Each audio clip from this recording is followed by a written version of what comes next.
Ассалаумағалейкум, қымбатты жамағат. Жаңа менің алдымда сөйлеген аға бір нәрсені жақсы айтты.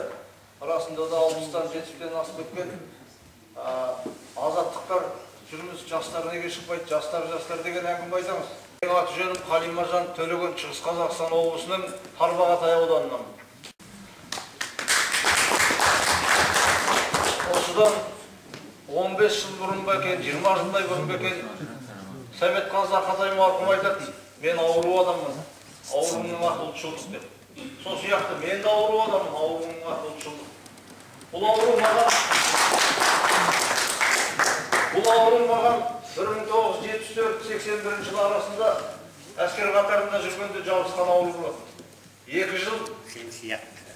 жыл бойы сен говори по-русски мен күресем деп, 2 жыл бойы. Әне соттатам сені, міне соттатам мен 2 жыл үйкемді құртқам. Содан кейін үйге келген соң өзіміздің осындағы кешкі институтын оқыдым. 86 жылы бітірдім. Ана көтеріліске қатыса алған жоқ.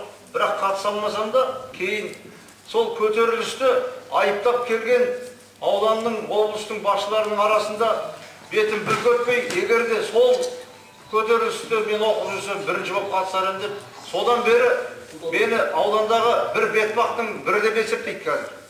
Бірақ сіздер ойлап қалмаңыздар, мен бір көшеде жүрген біреу екен деп. Мен комсомолдың секретары болып жүріп, ауданның бірінші секретарына оппозиция болған. Аудандық комсомол комитетінің секретары болдым. 18 жыл мектептің директоры болдым. Мені аудандағы нөмір 1-ші оппозиционер дейді, оны көп адамдар біледі, бөкен біледі. Ал енді мен мәселе өзімді жай ғана таныстыра кетейін, бұл қайдан шыққан бәле деп айтуым болады. Өз оппозицияға, ұлтшылдыққа қатысы бар ма деген сұрақ болмасын. Мен бір нәрсе айтқым келеді.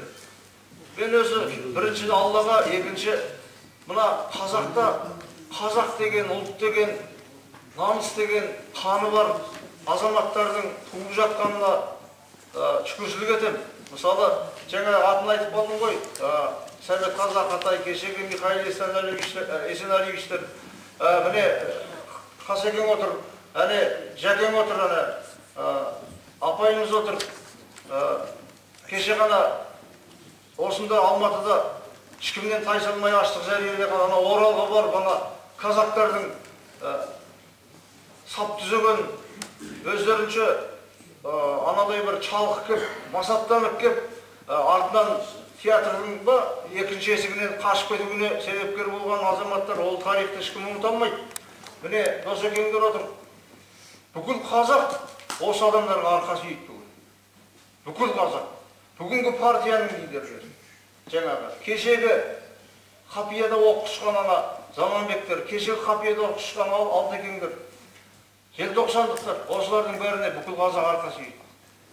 Бірақ бүкіл қазақтың басында бірақ сұрақ бар. Бірақ сұрақ, ол немен сұрақ? Сіздер ойламаңыздар, қазақтарда ұлтшылдар жоқ екен, қазақтарда жаны бар, намысы бар адамдар жоқ екен. Әр ауылда бар ондайлар.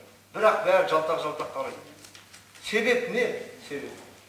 Себеп осы біздің серкелеріміздің неге бір екі қошқардың басы бір қазанға сыймайды деген сияқты, біздің серкелеріміздің басы неге бір қазанға сыймайды. Ана газетті оқысаң, ана онан жаман дейді. Ананы оқысаң, ана онан жаман дейді. Ана онан сатқын дейді, ана онан тағы бір деген дейді. Кімнің артынан десермін? Жарайды, мен мәселе менде емес. Мен жырынды қумын. Мен 86 жылдан бері осы саясаткерлердің әрбірінің жанында жүріп кімнің кім екенін 80%-ке білем. Қасекеңнің кім екенін де білем, Досекеңнің кім екенін де білем, Қазекеңнің кім екенін де білем, бәрін білем.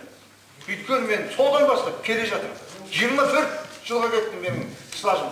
Бірақ елдің бәрі саясаттың ішінде жүрген жоқ қой. Жаны қаны қайнайды, жаны ашиды, қаны қайнайды.